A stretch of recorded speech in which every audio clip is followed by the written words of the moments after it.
Osmotic pressure.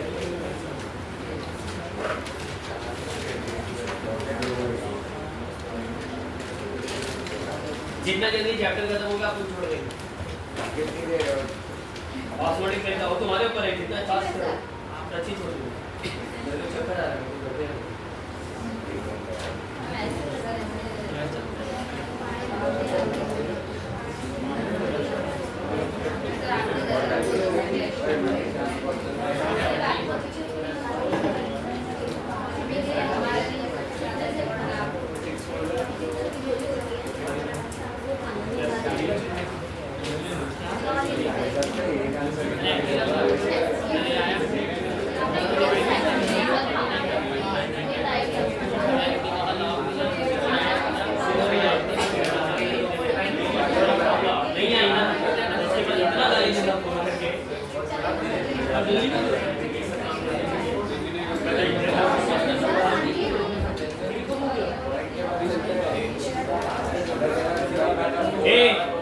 Osmotic pressure पढ़ लो खुद से, डेफिनेशन है यार।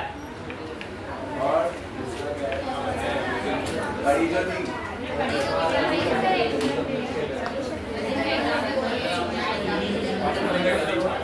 देखो ऑस्मोसिस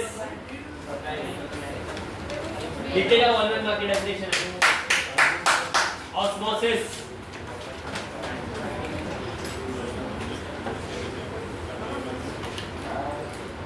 ये शायद बायो वालों ने बायो में पढ़ा है। फोटोसिंथेसिस पढ़ा है आपको? तो हम पानी कहाँ पे डालते हैं? रूट में। फिर भी वो सब जगह पहुँचता है ना? कैसे पहुँचता है? By using osmosis process.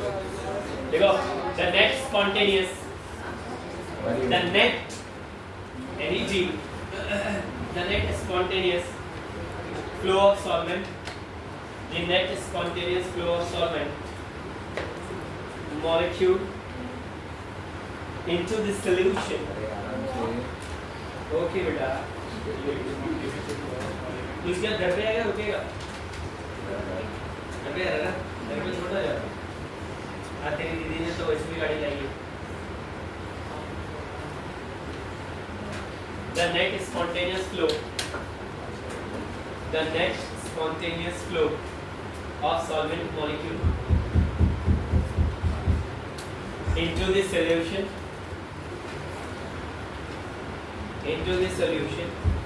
or from more dilute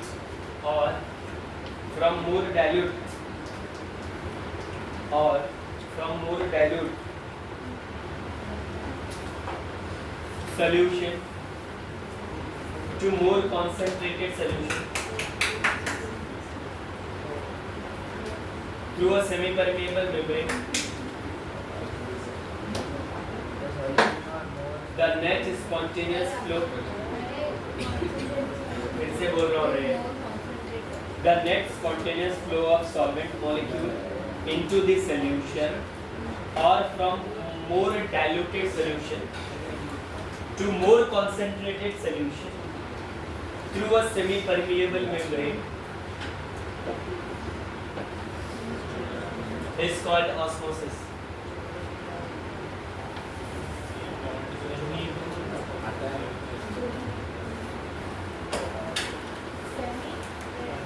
Permeable membrane, P-E-R-M-E-A-B-L, permeable membrane. तुमने से कितने लोगों ने डैम देखा है? मेरे को क्या कह रहे हैं? देखा आपने डैम? डैम के डोर देखे कभी? दिखते नहीं है जनरली, क्योंकि पानी का वो पानी उसके ऊपर है। जब भी वो डैम का फाटक खुलता है तो पानी कहाँ से कहाँ भागता है? एक ऐसी जगह पे जहाँ पे पानी ऑलरेडी स्टोर है, मतलब वहाँ पे कॉन्सेंट्रेशन बहुत ज़्यादा है। अब जैसे ही वो डोर खुलेगा तो जो देखिए वो पानी उस डायरेक्शन में भागेगा जहाँ पे उसका कॉन्सेंट्रेशन कम है। तो when any solution are passing through any semi permeable membrane, अभी semi permeable membrane का मतलब क्या? मान ले अगर स्टोर पानी में बहुत सारी गंदगी है तो जब डोर ओपन होता है ना तो भी उसमें जाली लगी होती है, तो जो कचरा होगा वो उस जाली में अटक जाएगा, खाली लिक्विड उस जाली से पास होगा, तो उसी को हम लोग सेमी परमेबल मेम्ब्रेन बोलते हैं। तो जब भी कोई कौन सा हायर कॉन्सेंट्रेशन से लोअर कॉन्सेंट्रेशन की तरफ किसी सेमी परमेबल मेम्ब्रेन से कोई लिक्विड पास होता है तो हम लोग बोलते हैं कि वहाँ पे कौन सा प्रोसेस हो रहा है, ऑस्मोसिस। देखो reverse osmosis,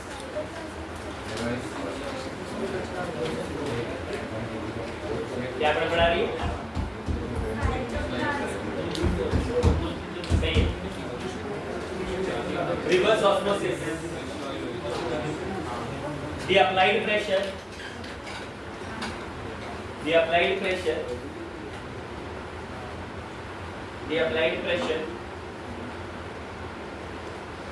which is more, the applied pressure which is more than osmotic pressure, the applied pressure which is more than osmotic pressure, liquid flow from lower concentration to higher concentration, liquid flow from lower concentration to higher concentration.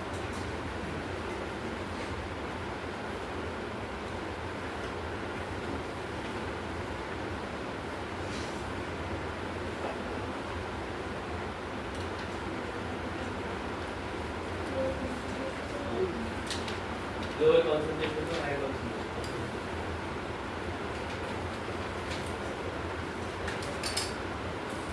This phenomenon is known as reverse osmosis.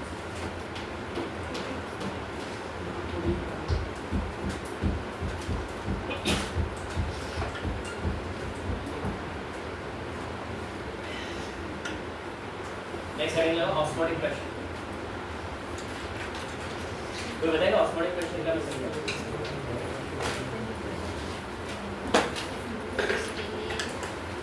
देखो osmotic pressure denoted by pi ना bracket में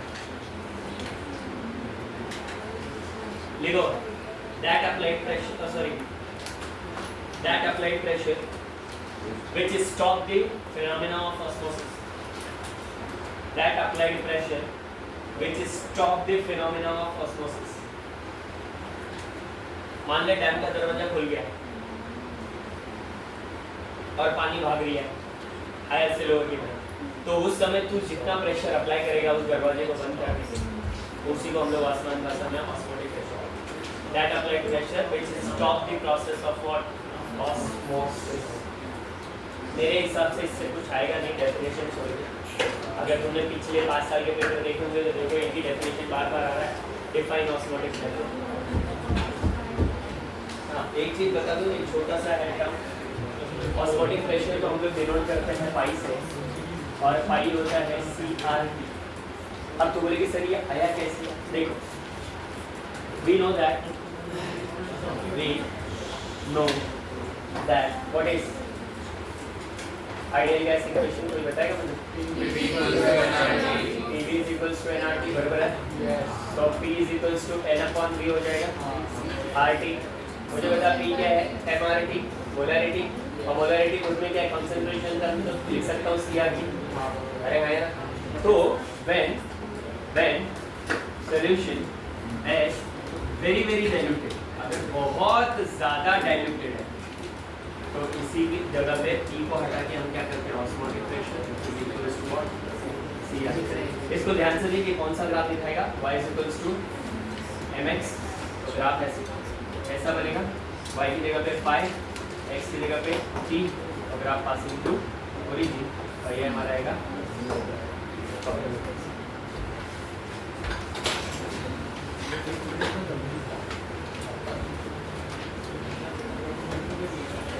chair लेके आया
Welcome factor is defined.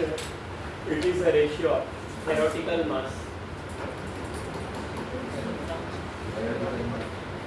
It is the ratio of theoretical mass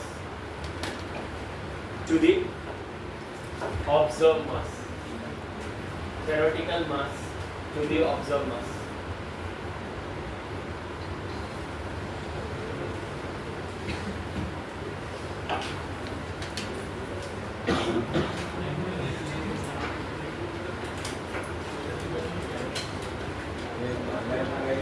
देखो उसी के नीचे example लिखो, मैं बताता हूँ. 2.44 gram of benzoic acid. Weight. हाँ 2.44 gram of benzoic acid.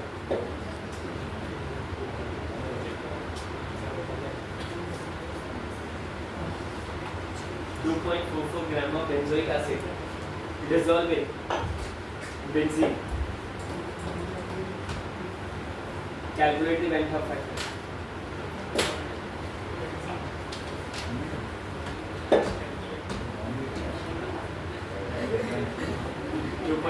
Gram of benzoic acid dissolved in benzene to form Van Hoff factor. ध्यान से देखो. क्वेश्चन क्या है? 2.44 ग्राम बेंजोइक एसिड है. इसको हमने किस में डिसॉल्व किया है?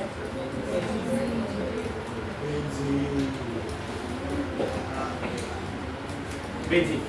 मुझे एक बात बता, 2.44 gram benzoic acid dissolve in benzene. मुझे बोल रहा है कि मेरे को निकालना है van't Hoff factor. Van't Hoff factor denoted by i small i. तो फॉर्मूला कहता है कि Mt upon MOs theoretical mass upon observed mass. अब बेंजोइक एसिड बनाएंगे कैसे? C6H5 C double bond OH. मैं क्या बोलता हूँ सुनना, इसका Mt कितना होगा थ्योरेटिकल मास? तो कार्बन कितना 7, तो ये आ गया 12 × 7 बराबर ना 84. फिर यहाँ पे आता है ऑक्सीजन 2, तो 16 × 2 बोले तो 32 राइट. फिर उसके बाद आता है हाइड्रोजन 6, तो ये 6 × 1 अप्रॉक्सीमेट 06. मेरे हिसाब से 122 आएगा. अरे वेटिंग मार्क 100. तो एंटी तो अपने को कभी भी दे नहीं दे, हम निकाल लेंगे क्योंकि मोलर मास का सम ही एंटी मिलेगा. अब प्रॉब्लम ये है कि हमको चाहिए MOps भी. तो MOps कहाँ से मिलेगा? तो तेरे को हमेशा ध्यान क्या रखना है, नोट ध्यान से सुनना. Any acid dissolve in benzene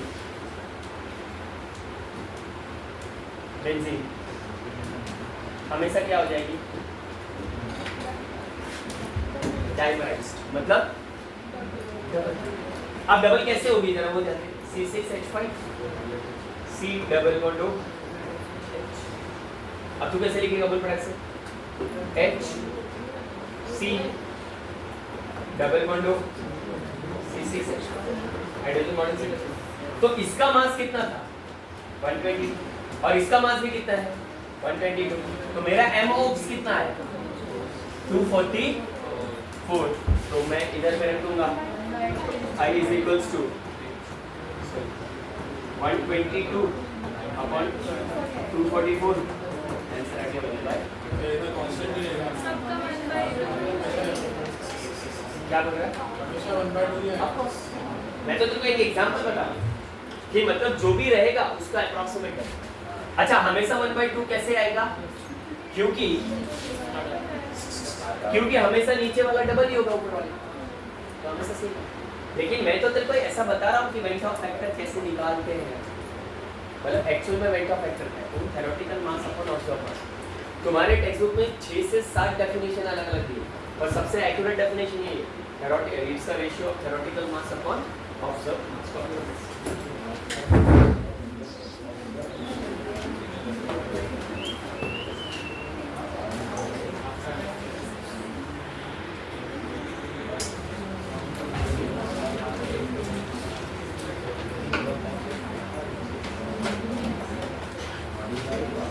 modified colligative property.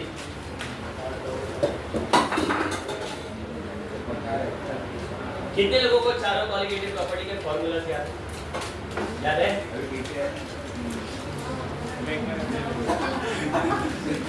पीछे है, पक्की बात है।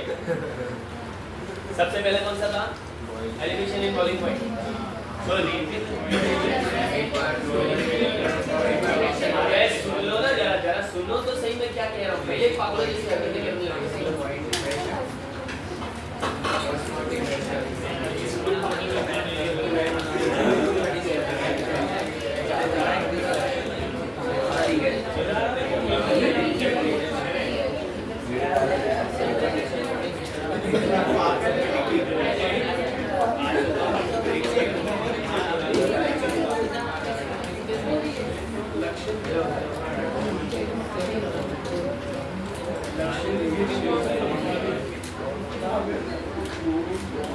सुनो मेरी बात, क्या बोल रहा था मैं? कुछ तो बोल रहा था।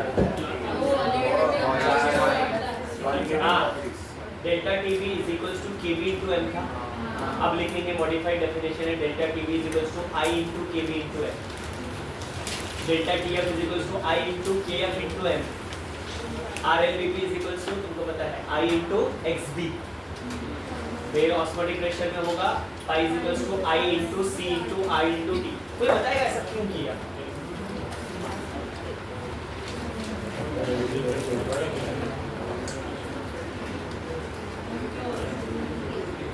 कोई भी कॉलिगेटिव प्रॉपर्टी जब हम पढ़ते हैं तो उसमें सॉल्वेंट सॉल्यूशन सब मिक्सिंग होता है, मतलब उसमें एसोसिएशन और डिसोसिएशन दोनों होता है। एक बात मेरी कभी भी ध्यान रखना, जहाँ एसोसिएशन डिसोसिएशन आएगा वहाँ किसी से परमिशन लेने की जरूरत नहीं, वहाँ वेंट ऑफ फैक्टर मल्टीप्लाई करना पड़ता है। क्यों वेंट ऑफ फैक्टर कैसे निकालते हैं वो अभी आगे सीखेंगे। ये वाला तो मैंने जस्ट तुमको बता दिया कि वेंट ऑफ फैक्टर कुछ नहीं समझा तो थ्योरेटिकल मास अपॉन ऑब्जर्व, और एक्चुअल बेसिस में कैसे निकालते हैं। पहले तो चारों कॉलिगेटिव प्रॉपर्टी लिख लो फटाफट, आई से मल्टीप्लाई कर लेना सब क्या है। जल्दी कर, टाइम वेस्ट मत कर, फटाफट।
अरे नहीं लिख पाए क्या यार?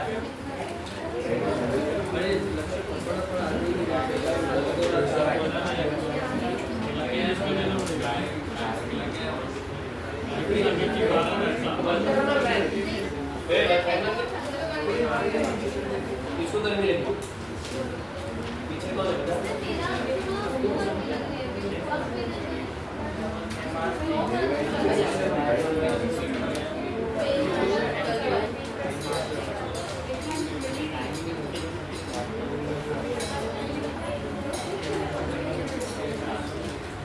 अरे हो गया, देखो question number 1।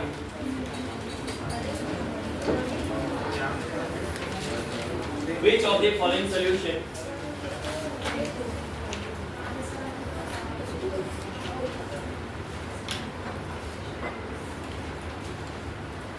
which of the following solution will have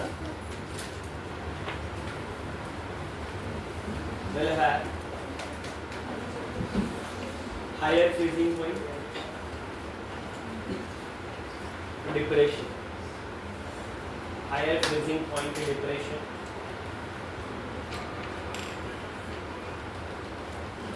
depression, and why?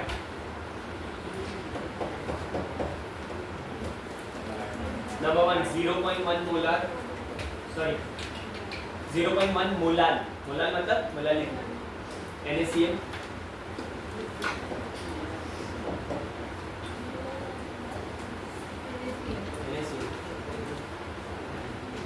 दूसरा 0.05 molal, 0.05 molal Al2SO4 thrice, Al2SO4 thrice, 0.05 molal Al2SO4 thrice,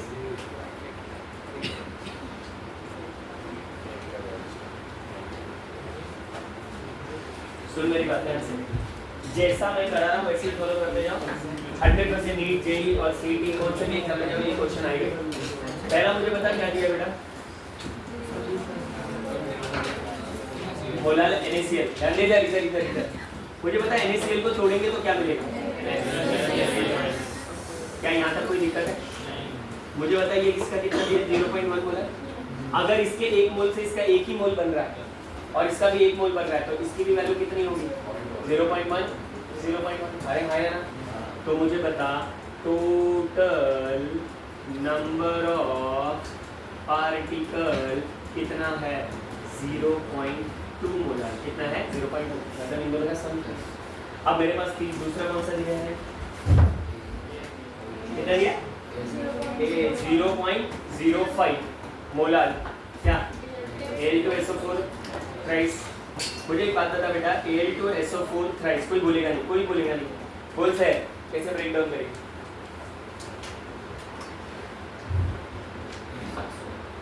यहाँ दिक्कत है, समझ रहे हो? अगर मैंने गलत तोड़ दिया तो मुझे आंसर भी गलत आएगा। क्या आएगा बोलो बच्चों, जो Al3 plus 3SO4 2 minus sum same आना चाहिए, 2 3 का 6 3 2 6। अब सुन, इसका 0.05 मोलर दिया, देखते हैं मैथ्स देखते हैं, कितने लोग बता सकते हैं अगर इसके एक मोल से इसका 2 बन रहा है तो अगर इसके एक मोल की वैल्यू 0.05 है तो इसके 2 मोल की वैल्यू कितनी होगी, रेज़ योर हैंड, कितने लोग बता सकते हैं, रेज़ योर हैंड, बोल। अच्छा पढ़ दूंगा ना, तेरा मोटिवेट हो जाएगा कि मैं ये कुणाल सर बोलते हैं इसका मैथ्स बहुत अच्छा है, बुला दे सर से जरा, 0.1 आएगा, कितना आएगा 0.1 मोलर, अरे हाँ या ना, और इसका कितना आएगा 0.15, बात समझ में आ रही है? तो मुझे बता, ये मोलर है गलती से, तो मुझे बता टोटल नंबर ऑफ, तो जाके डूब मत कितना आएगा 0.25, अरे पागल सी, इसके एक मोल से इसका 2 बन रहा है तो इसके एक मोल की वैल्यू अगर 0.05 है तो इसका डबल होगा ना, और इसका डबल कितना होगा 0.1 होगा, ये 0.025 होगा, वो क्या कर रही है 5 5 का 25, कितना होगा, सिंपल सी बात, उसका डबल होगा, इतना समझ में? अब मुझे बता इन दोनों में से ज्यादा नंबर ऑफ पार्टिकल किसमें, सेकंड वाला, तो इसका elevation boiling point, depression freezing point, osmotic pressure, दुनिया की कोई भी कॉलिगेटिव प्रॉब्लम इसकी ज्यादा होगी एज कंपेयर टू दिस, बात समझ में? सबसे, लेकिन फिर से मैं बोल, इधर इजी वाला था इसलिए तुमने बना, पहले तोड़ना इंपॉर्टेंट है, तोड़ने के बाद ये इसको कन्वर्जन, नहीं तो फिर 0.25 तो फिर लग जाएंगे अपने 25, कोई तो बोलता लगाओ फिर 25, ये सही है।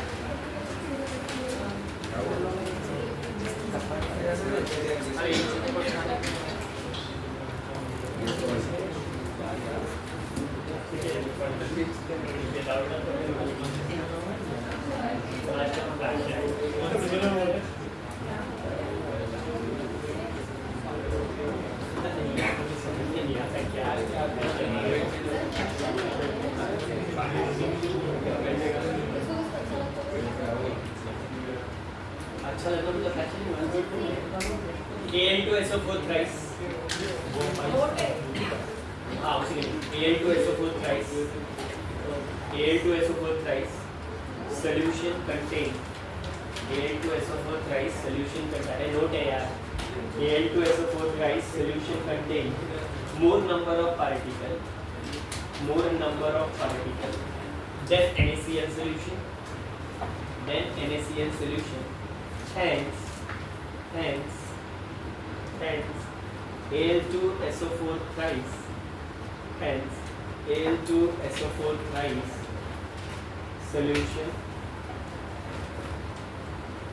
solution has maximum delta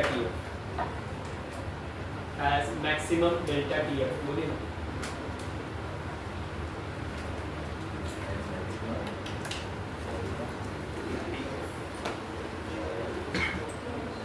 समझा? हाँ। मैं कोई क्वेश्चन लेता हूँ, आप फिर से ट्राई करो, देखो हो रहा है क्या? 0.1 molar KCl 0.1 molar KCl 0.05 molar NaCl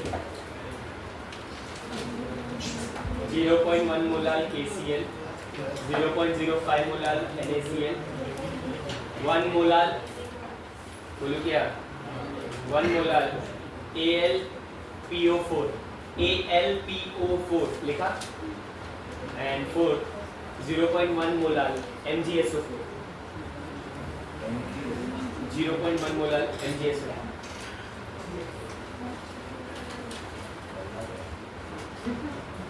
सुन लो क्या क्या फाइंड करना है maximum elevation in boiling point and minimum depression in freezing point फिर से maximum elevation in boiling point minimum depression in freezing point come on show your talent